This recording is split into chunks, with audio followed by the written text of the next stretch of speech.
ये हम इंसानों की ही सोच है कि कोई अकेला क्या कर सकता है, पर देखिए उस सूरज को, वो अकेला ही चमकता है।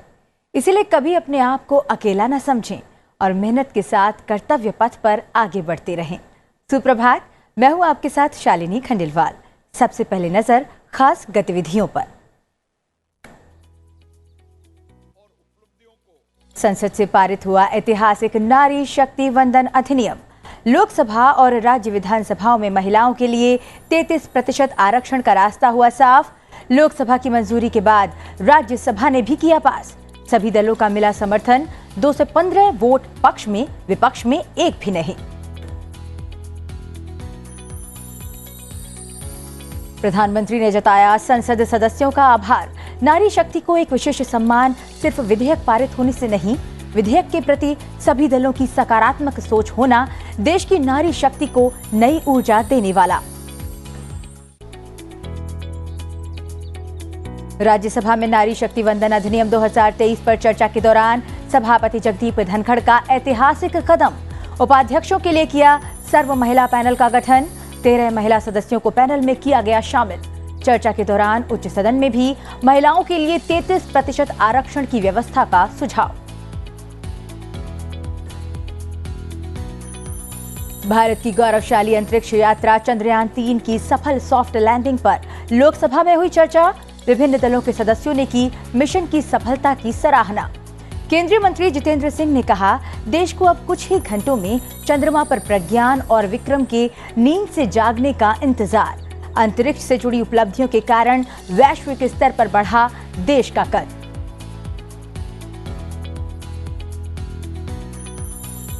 और गुरुवार को लोकसभा का 13वां सत्र और राज्यसभा का 261वां सत्र अनिश्चितकाल के लिए स्थगित। कई मामलों में ऐतिहासिक रहा संसद का विशेष सत्र। सत्र के दौरान संविधान सभा से अब तक 75 वर्षों की संसदीय यात्रा, उपलब्धियां, अनुभव, स्मृतियां और सीख पर हुई चर्चा। संसद के नए भवन में हुआ प्रवेश।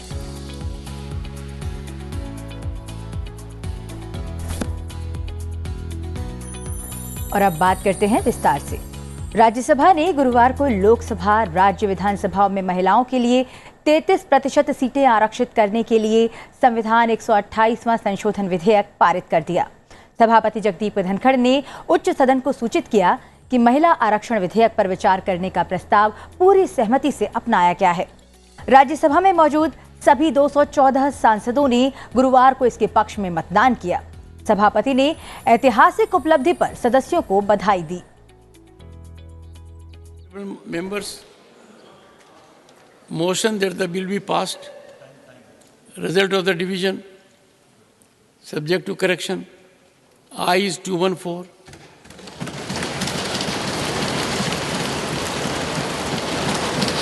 Noes 0. Abstain 0. Honorable members, the motion is adopted by a majority of the total membership of the House and by a majority of not less than 2/3 of the members of the House present and voting. The bill is passed by the constitutionally required majority. इससे पहले उपराष्ट्रपति और राज्यसभा के सभापति जगदीप धनखड़ ने एक ऐतिहासिक कदम उठाते हुए राज्यसभा में नारी शक्ति वंदन अधिनियम 2023 पर चर्चा के दौरान बुधवार के लिए एक उपाध्यक्ष पैनल का पुनर्गठन किया। इस पैनल में 13 महिला राज्यसभा सदस्यों को शामिल किया गया। सुबह सदन की कार्यवाही शुरू करने के बाद सभापति ने सदन को ये जानकारी दी। उपराष्ट्रपति ने जोर देकर कहा कि इस पद पर उनकी उपस्थिति से विश्व भर में एक शक्तिशाली संदेश जाएगा और ये इस बात का प्रतीक होगा कि परिवर्तन के इस युगांतकारी क्षण के दौरान वे एक प्रभावशाली पद पर थीं। Srimati P.T. Historic importance of the proceedings today. In addition to the existing panel of vice chairpersons, I am seeking assistance of the following honorable members as vice chairpersons for the day. Srimati P.T. Usha, Srimati S. Fagnon Konyak, Shrimati Jaya Bachchan, Sushri Saroj Pandey, Shrimati Rajni Ashok Rao Patil, doctor Fauzia Khan, Sushri Dola Sen, Sushri Indubala Goswami, doctor Kanimozhi NVN Somu, Sushri Kavita Patidar, Shrimati Mahua Majhi, doctor Kalpana Saini, Shrimati Sulta Dev. They all will have occasion, along with the panel, to be on the chair for some time and emanate a message to the larger world that they were in commanding position at a time when this historic theater, epochal change was taking place. उपाध्यक्षों के panel में नामांकित सभी महिला राज्यसभा सदस्यों ने कुशलतापूर्वक सदन का संचालन किया. पैनल में PT Usha, S Phangnon Konyak, Jaya Bachchan, Saroj Pandey, Rajni Ashok Rao Patil, doctor Fauzia Khan, Dola Sen, Indubala Goswami, doctor Kanimozhi NVM Somu, कविता पाटीदार, महुआ माझी, डॉक्टर कल्पना सैनी और सुल्ता देव शामिल रहीं.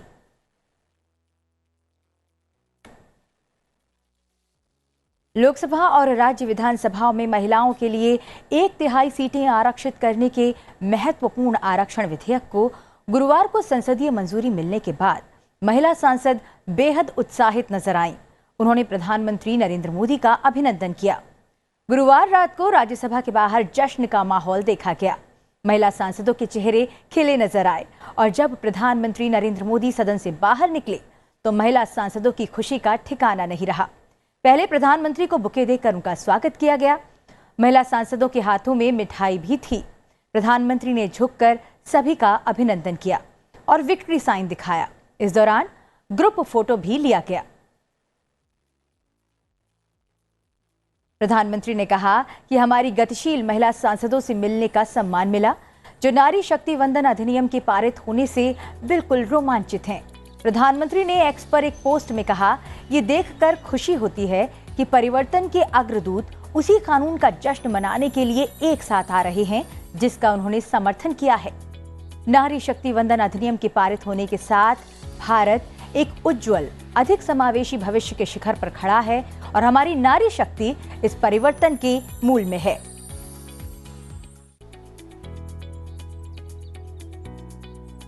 इससे पहले राज्यसभा में प्रधानमंत्री नरेंद्र मोदी ने नारी शक्ति वंदन विधेयक 2023 को भारी बहुमत से पारित करने के लिए सभी सदस्यों के प्रति आभार जताया. प्रधानमंत्री ने विश्वास जताया कि महिला आरक्षण लागू होने के बाद भारत का मिजाज बदलेगा और देश एक नई ऊंचाई पर पहुंचेगा.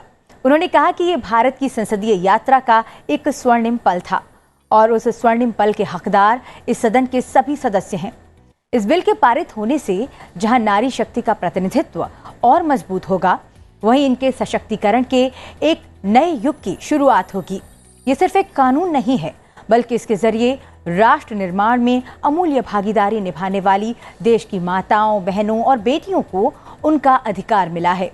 इस ऐतिहासिक कदम से जहां करोड़ों महिलाओं की आवाज और बुलंद होगी, वहीं उनकी शक्ति, साहस और सामर्थ्य को एक नई पहचान मिलेगी. कल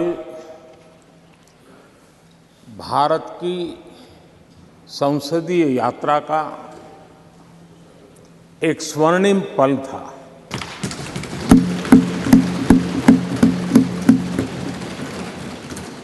और इस स्वर्णिम पल के हकदार इस सदन के सभी सदस्य हैं. सभी दल के सदस्य हैं, सभी दल के नेता भी हैं.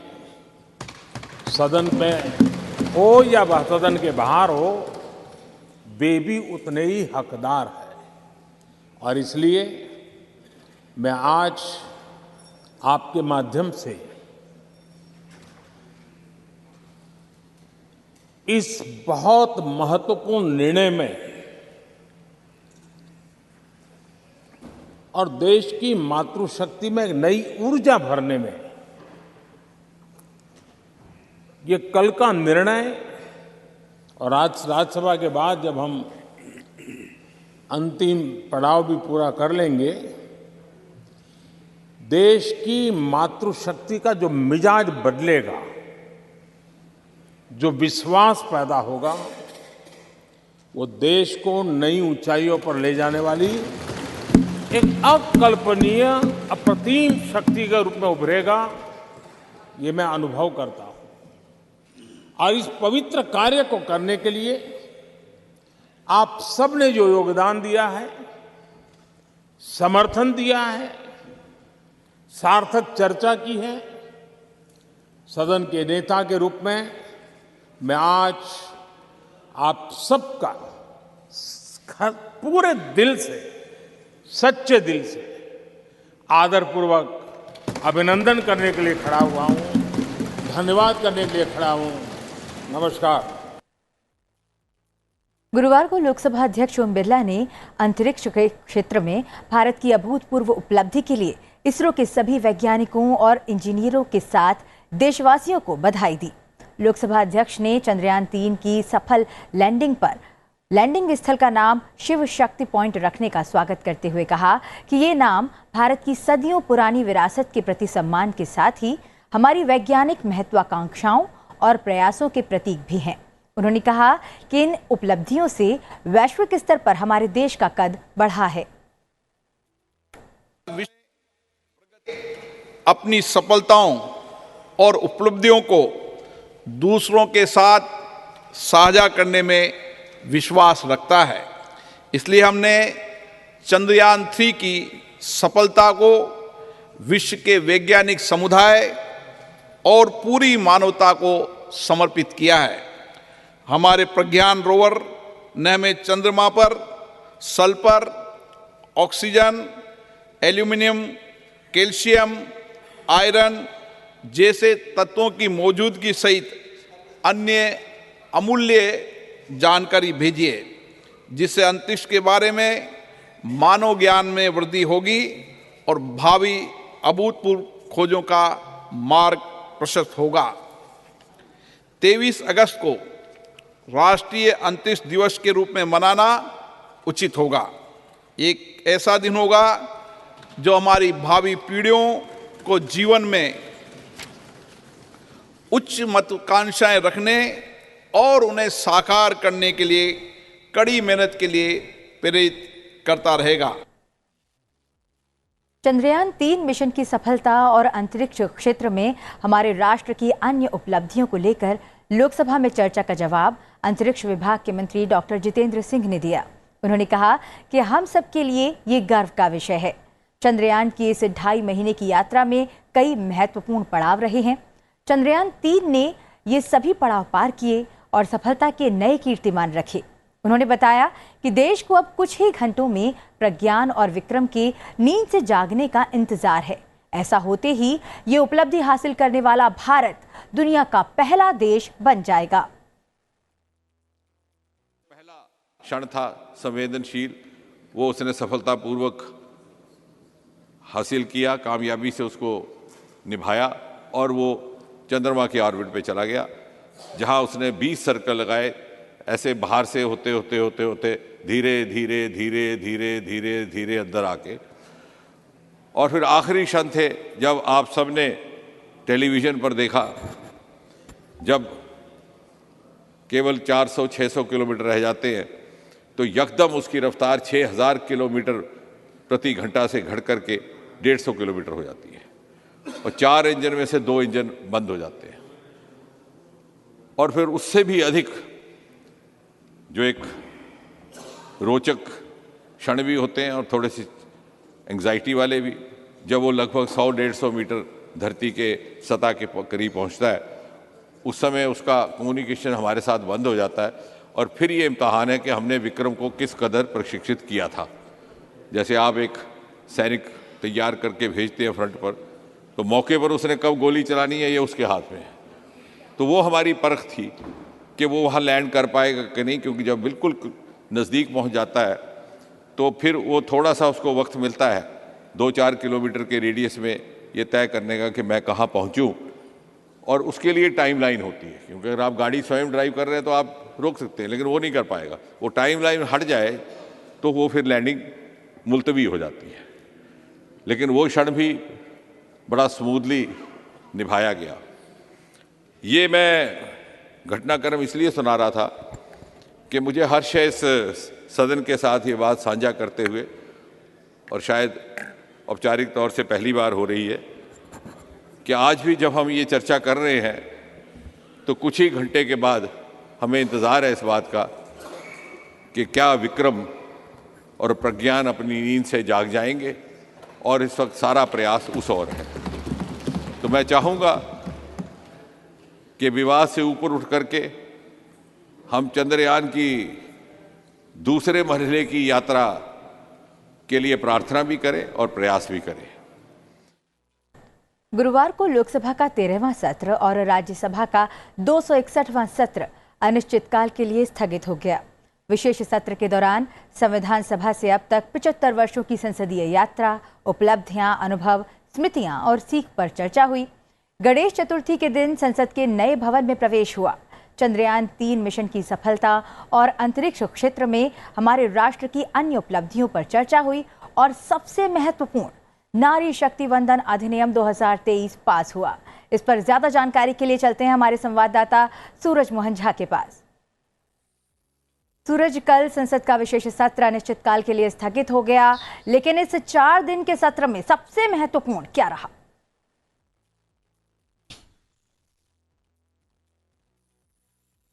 बिल्कुल शालिनी, अगर हम बात करें संसद के इस 4 दिवसीय विशेष सत्र की तो काफी ऐतिहासिक हम कह सकते हैं संसदीय लोकतंत्र के लिहाज से ये रहा, जिसकी शुरुआत संसद के पुराने भवन में, जिसे अब संविधान सदन के नाम से जाना जाता है, में हुई। और 75 साल की हमारी जो संसदीय यात्रा रही संविधान सभा से लेकर अब तक, किस तरह की उपलब्धि और चुनौतियां रही, इस पर एक अच्छी सकारात्मक चर्चा हमने संसद के दोनों सदनों राज्यसभा और लोकसभा में देखा, और बड़ी सकारात्मक चर्चा रही जिसपे हमने देखा देश के प्रधानमंत्री नरेंद्र मोदी, राज्यसभा में नेता सदन पीयूष गोयल, नेता प्रतिपक्ष मल्लिकार्जुन खड़गे और विपक्ष के सबसे बड़े नेता लोकसभा में अधीर रंजन चौधरी ने के साथ बहुत सारे सांसदों ने हिस्सा लिया, और सबने इस पुराने भवन से अपनी जो यादें जुड़ी हुई थी उसको साझा किया। साथ में इस संसदीय यात्रा में क्या कुछ पाया, किनका योगदान रहा, कौन कौन सी उपलब्धि रही, ऐतिहासिक विधेयक जो यहां से पारित हुए, कई ऐसे ऐतिहासिक निर्णय जिसने भारत के वर्तमान और भविष्य में असर डाला, उन सभी की चर्चा हुई। इसके बाद इस पुराने भवन से संसद के नए भवन में संसद बैठा, और जब पुराने संसद भवन से, यानी जिसे अब संविधान सदन कहा जा रहा है, उससे जब सभी संसद सदस्य नए भवन की ओर चले तो उस दौरान क्या कुछ खास रहा, क्या कुछ खास आपने देखा? इसमें संशोधन विधेयक को यहां से पारित किया गया। शालिनी, एक बार आप बात को दोहराएंगी? बिल्कुल सूरज, मैं ये जानना चाह रही थी कि जब पुराने संसद भवन, जिसे अब संविधान सदन कहा जा रहा है, उससे जब नए संसद भवन की ओर सभी संसद सदस्य पहुंचे तो उस दौरान क्या कुछ विशेष नजारा पूरे देश ने देखा?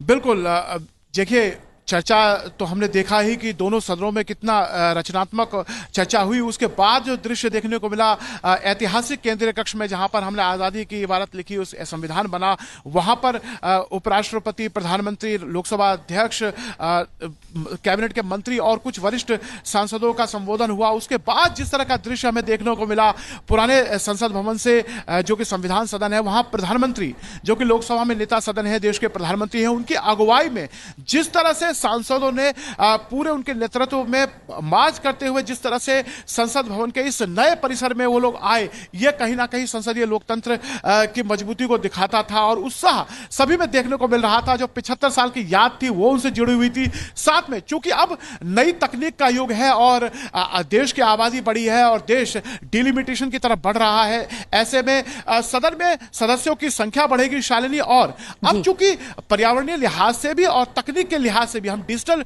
युग में है, ऐसे में पेपर या फिर हम देखते हैं कई बार सप्लीमेंट्री चीजें आती है, तुरंत ही कोई चीज में परिवर्तन होता है। ऐसे में तकनीक की बहुत ज्यादा जरूरत थी जो कि पुराने भवन में नहीं था, इसलिए समय की जरूरत को देखते हुए ही संसद के इस नए भवन को बनाया गया है। और इसमें हम देख रहे हैं सदस्यों के लिहाज से काफी पर्याप्त जगह है, और उसके बाद तकनीक का काफी ख्याल रखा गया है।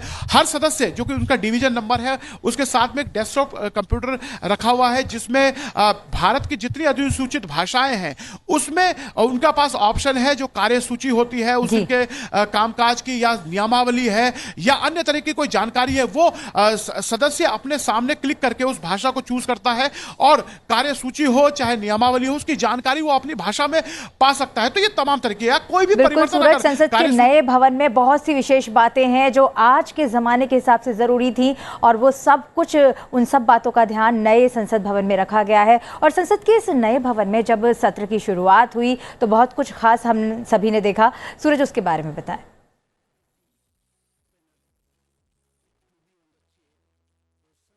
बिल्कुल, जब संसद के नए परिसर में हमने शुरुआत देखा शालिनी, तो काफी उत्साहित थे। सांसद जितने भी यहाँ गए सब उत्साह से भरे हुए थे, क्योंकि ये भवन एक भव्य भवन था। लोकसभा या राज्यसभा में अब जाएंगी क्योंकि वहाँ जो नक्काशी है वो भी बहुत बढ़िया है। सदन में तकनीक के लिहाज से या आप कहें सुविधा के लिहाज से काफी अच्छा माहौल है। साथ में जब देश के प्रधानमंत्री संबोधित कर रहे थे लोकसभा को, उन्होंने कहा कि एक नए युग की शुरुआत है जहां पर हमें देश की जनता के लिए फैसले लेने हैं, तो एक अच्छा सकारात्मक युग बना। इसी तरह हमने राज्यसभा में देखा, उपराष्ट्रपति ने भी उसमें उत्साह जताया और तमाम दलों के सांसद काफी उत्साह में थे इस नए भवन में। और चाहे राज्यसभा की या लोकसभा की बात करें तो काफी उत्साह के साथ वो जुड़े हुए थे। और एक सकारात्मक चीज शालिनी देखने को मिली संसद के इस नए भवन में जाने के बाद। आपने देखा होगा पिछले कुछ सत्रों में हम गतिरोध देख रहे थे, एक अलग तरह का गतिरोध बन रहा था और सदन में कामकाज बाधित हो रहा था। लेकिन नए भवन में आप देखेंगे कामकाज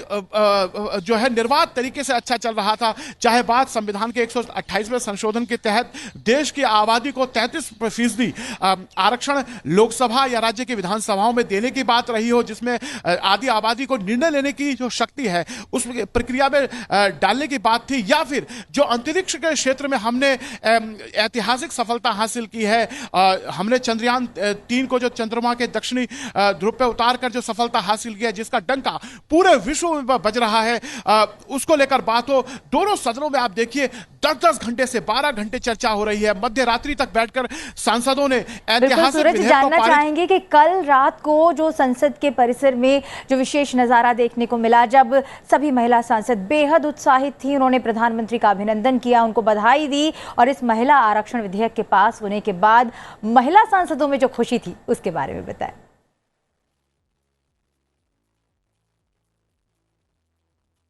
बिल्कुल, नजारा ही कुछ और था। आप संविधान के 128वें संशोधन, जिसे नारी वंदन अधिनियम भी हम कह रहे हैं, वो जब लोकसभा और राज्यसभा दोनों में आया शालिनी, तो तस्वीर ही दूसरी थी। मैं पहले लोकसभा का बताना चाहूंगा, जब वहां पर यह विधेयक पारित हो रहा था, आपने देखा होगा लोकसभा में तमाम दलों की महिला सांसदों ने इसमें बढ़ चढ़ का हिस्सा लिया और ऐतिहासिक था। 2 सदस्यों को छोड़ के सर्वसम्मति से वो विधेयक वहां पारित हुआ। और एक अच्छा दृश्य जो लोकसभा में देखने को मिला शालिनी, वो ये था कि दर्शक दीर्घा में जिस तरह से महिलाएं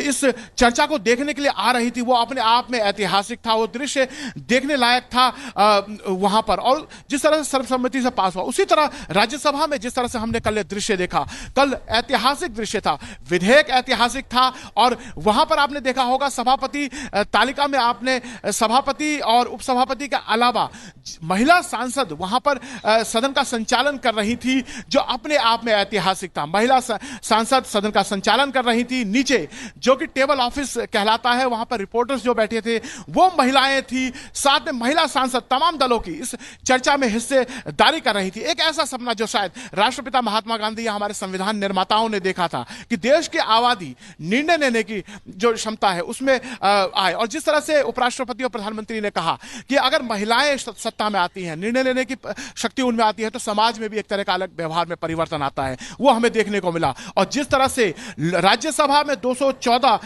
विधेयक पक्ष में रहा और एक भी सांसद ने विरोध में वोट नहीं किया, यह अपने आप में ऐतिहासिक था। और उसके बाद का दृश्य तो काफी ऐतिहासिक था। सांसद जो महिला सांसद थी उन्होंने उत्सव मनाया। मैं इसे जश्न मनाना नहीं कहूंगा, एक उत्सव त्योहार का माहौल था, दिवाली ऐसा लग रहा था कि रात में संसद भवन में दिवाली मनाई जा रही है महिला सांसदों द्वारा। और जिस तरह से प्रधानमंत्री के पास जाकर उन्होंने खुशी का इजहार किया, उन्हें धन्यवाद दिया इस ऐतिहासिक विधेयक के लिए, वो अपने आप में एक ऐसा दृश्य था जिसे सदियों तक नहीं भूला जाएगा। शालिनी और प्रधानमंत्री ने भी इस मौके पर बढ़ चढ़कर, सदन के अंदर भी हमने देखा, उन्होंने महिला सांसदों का धन्यवाद को ज्ञापित किया, उनका अभिवादन स्वीकार किया। और बाहर भी जो दृश्य देखने को मिला, वो महिला सांसदों के साथ खड़े हुए खुशी मनाई, उन्होंने भी ग्रुप फोटो खिंचवाए। यह अपने आप में ऐतिहासिक था। जो दृश्य मुझे लगता है कि सदियों तक याद किया जाएगा। कुछ ऐसे फैसले होते हैं जो इतिहास में एक लकीर खींचते हैं, नजीर पेश करते हैं। और मुझे लगता है ये संसदीय लोकतंत्र जिसका उदाहरण पूरे विश्व में दिया जाता है, उसके एक ऐतिहासिक फैसला होगा। संसद का नया भवन था और एक ऐसा फैसला जिसने देश की आधी आबादी महिलाओं को वो जगह दी जिसके लिए सैकड़ों सालों से संघर्ष किया जा रहा था। और वो दिन हमें संसद में कल मध्य रात्रि में देखने को मिला। शालिनी। बिल्कुल सूरज, ये संसद का विशेष सत्र कई मायनों में सबसे खास रहा, सबसे ज़्यादा ऐतिहासिक रहा, क्योंकि इस विशेष सत्र के दौरान ही संसद के नए भवन में प्रवेश हुआ, चंद्रयान 3 मिशन की सफलता और अंतरिक्ष क्षेत्र में हमारे राष्ट्र की अन्य उपलब्धियों पर चर्चा हुई और सबसे ज़रूरी नारी शक्ति वंदन अधिनियम 2023 पास हुआ। और अब बढ़ते हैं आगे और बात करते हैं महिला आरक्षण विधेयक। राज्यसभा से तो पारित हो ही गया और इस अवसर पर जो कुछ नज़ारा था सूरज ने, हमारे संवाददाता ने आपको बताया। लेकिन इसके अलावा कल हमारे संवाददाता अमरेंद्र गुप्ता ने भी केंद्रीय सूचना और प्रसारण मंत्री अनुराग ठाकुर से बात की। आइए सुनते हैं बातचीत। हमारे साथ केंद्रीय मंत्री अनुराग ठाकुर साहब इस समय मौजूद हैं। सर, लोकतंत्र के लिए कितना बड़ा दिन जब आधी आबादी को उसका अधिकार इस लोकसभा ने 2/3 बहुमत से पारित करके दिया। नई संसद, नया इतिहास रचने का काम ये एक बार फिर मोदी है तो मुमकिन है। नरेंद्र मोदी जी के नेतृत्व में सरकार ने एक नहीं अनेक ऐसे निर्णय किए जो इतिहास बने। और नई संसद में भी पहला वो काम किया जो 27 साल से कोई नहीं कर पाया था। कहने के लिए तो महिला आरक्षण का बिल लाते थे, पास नहीं कराते थे। आज जो बड़े बड़े दिखावा करते थे कि हम लाए, लेकिन वो पास नहीं करवा पाए, आज जब बिल पास हो रहा था तब वो सदन में नज़र भी नहीं आए। ऐसी क्या मजबूरी थी कि आप वोट करने भी नहीं आ पाए। सर, आज संसद में सभी दलों ने समर्थन किया, लेकिन कांग्रेस की बात करें या और दलों की तो कुछ अमेंडमेंट के साथ किया। किसी ने ओबीसी की मांग की, किसी ने मुस्लिम आरक्षण की मांग की, लेकिन समर्थन सबका था। इसको भी देख सकते हैं महिला सशक्तिकरण। मैं इतना ही कहूँगा, अगर आप किसी वर्ग के लिए आरक्षण की मांग करते हैं उसके लिए अलग से चर्चा हो सकती है। संविधान के अंतर्गत अगर SC ST को आरक्षण है तो उसी के अंतर्गत यहाँ पर भी 33% आरक्षण SC ST की महिलाओं के लिए दिया गया है। और जो बाकी जनरल है उसमें भी 33% आरक्षण रहेगा। ये जब पूर्व में बिल लाए गए अन्य सरकारों के द्वारा, चाहे देवेगौड़ा जी, वाजपेयी जी या मनमोहन सिंह जी के द्वारा, तब भी यही प्रक्रिया रखी गई थी। लेकिन ये लोग पास नहीं करवा पाए। ये नरेंद्र मोदी जी पूरे इच्छा शक्ति के साथ आए थे और पारित भी लोकसभा में कराया है। मुझे पूर्ण विश्वास है सहयोग सभी दलों का हमें राज्यसभा में मिलेगा। गुरुवार को संस्कृति एवं विदेश राज्य मंत्री मीनाक्षी लेखी से बात की हमारे संवाददाता सुरेंद्र कुमार ने।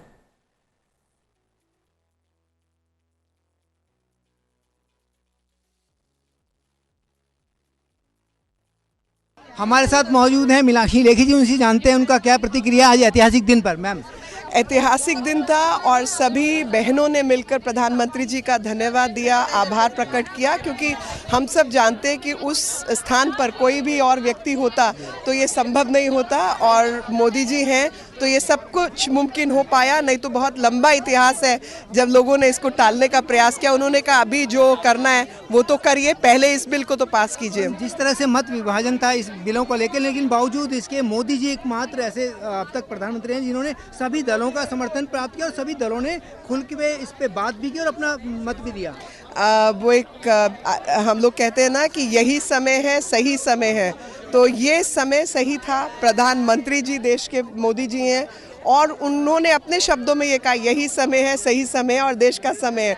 तो देश का जो कालचक्र है वो बदल रहा है और हर चीज़ जो भारत के भविष्य को निर्धारित करती है, भारत के विकास का जो पथ है उसको प्रशस्त करती है, वो सब चीज़ें हो रही है और महिलाओं की भागीदारी उसमें से प्रमुख है, जो कि नीति निर्धारण के लिए तय हुआ है। हम जिस तरह से ग्लोबल रेशियो की बात कर रहे थे कि हमारा ग्लोबल रेशियो वुमेन पार्लियामेंटेरियंस का बहुत कम है, अब इस बिल के पास होने के बाद वो 1/3 हो जाएगा, यानी कि ग्लोबल रेशियो से भी ज़्यादा। उसमें आपका क्या कहना है? देखिए, मैं ये बताना चाहती हूँ कि तकरीबन 15% जो महिलाएं हमारे दोनों सदनों को मिलाकर हैं, उसमें हमारी पंचायत से आई हुई बहनों की संख्या गिनी नहीं गई और विधानसभा में म्यूनिसिपल कॉरपोरेशंस की भी।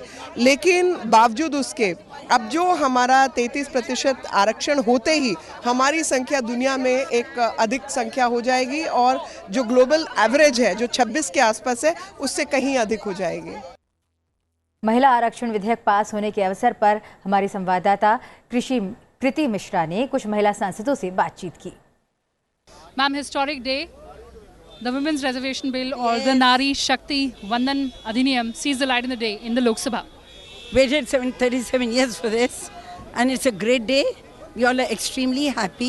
It was a tiring day, but at the end it's a very, very happy day for us. It's going to change the fate of women in this country. कितना ऐतिहासिक मौका?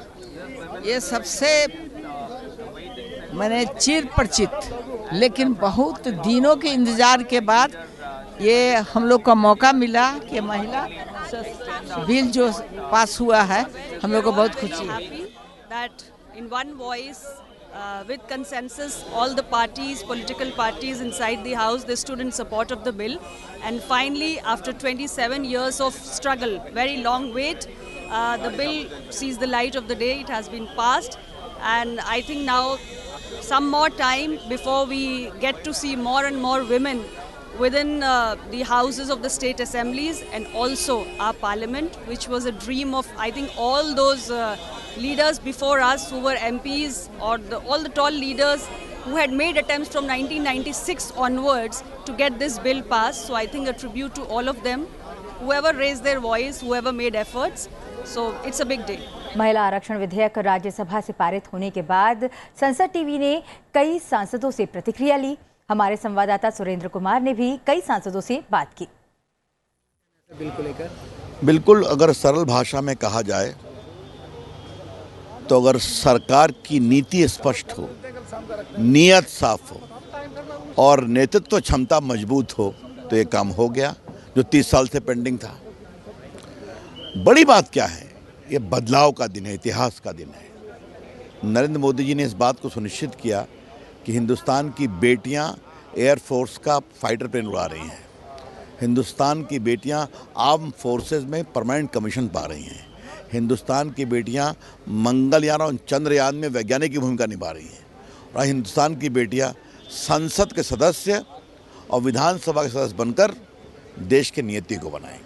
आज का दिन बहुत ऐतिहासिक है, खुशनुमा दिन है। मातृशक्ति को इज्जत अफजाई के लिए और विमेन एम्पावरमेंट के लिए जो बहुत बड़ा बिल पास हुआ उसके लिए मुबारक हो। इसीलिए कहते हैं मोदी है तो मुमकिन है।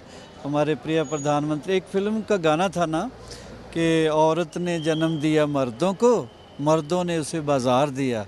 लेकिन मैं कहूँगा एक महान औरत ने जन्म दिया मोदी जी को और मोदी ने औरत को भगवान किया। तो वो औरत को, बेटियों को, बहनों को बहुत ऊंचा दर्जा देते हैं, रेस्पेक्टिव।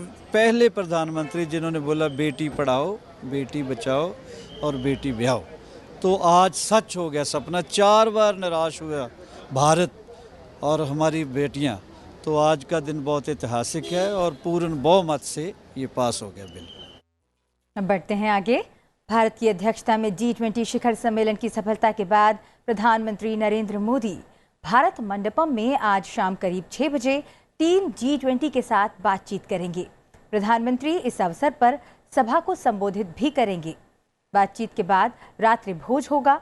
बातचीत में लगभग 3000 लोग भाग लेंगे, जिन्होंने G20 शिखर सम्मेलन की सफलता में योगदान दिया है। इसमें विशेष रूप से वे लोग शामिल होंगे जिन्होंने शिखर सम्मेलन के सुचारू संचालन को सुनिश्चित करने के लिए जमीनी स्तर पर काम किया है। इसमें विभिन्न मंत्रालयों के सफाई कर्मी, ड्राइवर, वेटर और अन्य कर्मचारी शामिल हैं। बातचीत में विभिन्न विभागों के मंत्री और अधिकारी भी शामिल होंगे।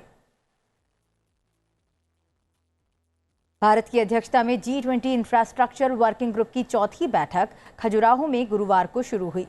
बैठक में बुनियादी ढांचे के निवेश के विभिन्न पहलुओं पर विचार विमर्श किया गया। चौथी इंफ्रास्ट्रक्चर वर्किंग ग्रुप मीटिंग के लिए खजुराहो हवाई अड्डे पर पहुंचने पर प्रतिनिधियों का जोरदार स्वागत किया गया। खजुराहो के महाराजा छत्रसाल कन्वेंशन सेंटर में बैठक का आयोजन किया गया है। भारतीय G20 प्रेसिडेंसी के तहत इंफ्रास्ट्रक्चर वर्किंग ग्रुप की आखिरी बैठक है। G20 सदस्य देशों, अतिथि देशों और अंतर्राष्ट्रीय संगठनों के 54 से अधिक प्रतिनिधियों ने पिछली 3 IWG बैठकों के दौरान हुई चर्चाओं को जारी रखते हुए प्रमुख मुद्दों पर चर्चा की। खजुराहो आए अंतर्राष्ट्रीय अतिथियों ने योग सत्र में भी भाग लिया और योग की शक्ति का अनुभव किया।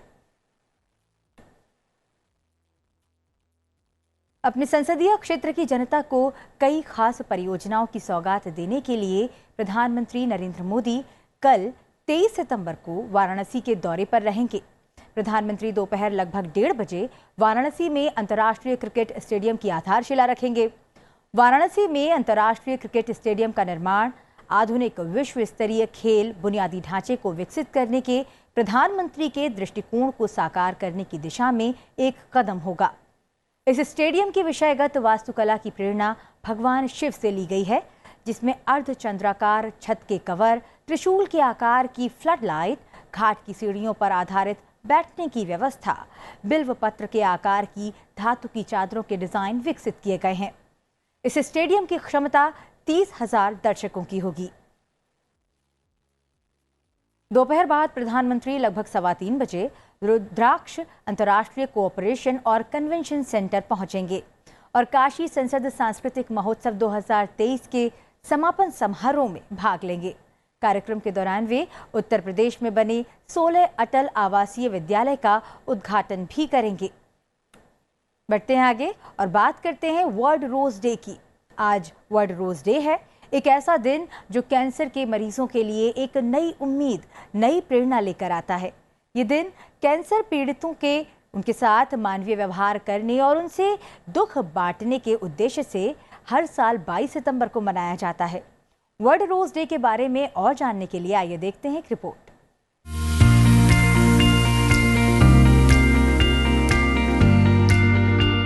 आज वर्ल्ड रोज डे है। हर साल 22 सितंबर को वर्ल्ड रोज डे मेलिंडा रोज की याद में मनाया जाता है। मेलिंडा रोज महज 12 साल की उम्र में ब्लड कैंसर का शिकार हो गई थी। इसी कारण मेलिंडा आज हम सबके बीच नहीं है, लेकिन उनकी याद में हर साल 22 सितंबर को वर्ल्ड रोज डे पर उन्हें श्रद्धांजलि अर्पित करते हैं। कैंसर पीड़िता होने के बावजूद मेलिंडा ने जिंदगी से कभी आशा नहीं छोड़ी थी। कैंसर इलाज के दौरान मेलिंडा ने खुद कैंसर पीड़ितों के लिए पत्र, कविताएं और कुछ ईमेल भी लिखे थे। इन सभी के माध्यम से मेलिंडा ने कैंसर से जूझ रहे लोगों का हौसला बढ़ाने का सराहनीय प्रयास किया था। मेलिंडा की जिंदगी का सबसे बड़ा उद्देश्य लोगों की जिंदगियों में खुशी लाना था। वर्ल्ड रोज डे कैंसर पीड़ितों में प्यार और उनमें जिंदगी के प्रति आशा को संचारित करने के लिए मनाया जाता है, क्योंकि गुलाब का फूल प्यार और परवाह का प्रतीक है। इसीलिए कैंसर के मरीजों को गुलाब का फूल भेंट किया जाता है। इस दिन विभिन्न प्रकार के कैंसर को लेकर जागरूकता फैलाने का भी प्रयास किया जाता है। साथ ही यह भी बताया जाता है कि कैंसर पीड़ित इस स्थिति में खुद का कैसे ख्याल रखें। अब बात करते हैं आज के दिन से जुड़े इतिहास की और जानते हैं आज के दिन से जुड़ी घटनाओं के बारे में। 22 सितंबर साल 2011 से विश्व गैंडा दिवस यानी वर्ल्ड राइनो डे मनाने की शुरुआत हुई। इसका उद्देश्य जंगली जीवों की इस प्रजाति के संरक्षण और इसके प्रवास के महत्व को बताना है। विश्व राइनो दिवस सभी 5 प्रकार की राइनो प्रजातियों को लेकर जागरूकता बढ़ाने और उन्हें बचाने के लिए किए जा रहे कार्यों का दिन है। भारत सरकार ने एक सींग वाले गैंडों को रिकवरी कार्यक्रम के तहत उन 21 प्रजातियों में शामिल किया है जो खतरे में हैं। इसके साथ ही एक सींग वाले भारतीय गैंडों की संख्या बढ़ाने के लिए राष्ट्रीय संरक्षण रणनीति आरंभ की गई।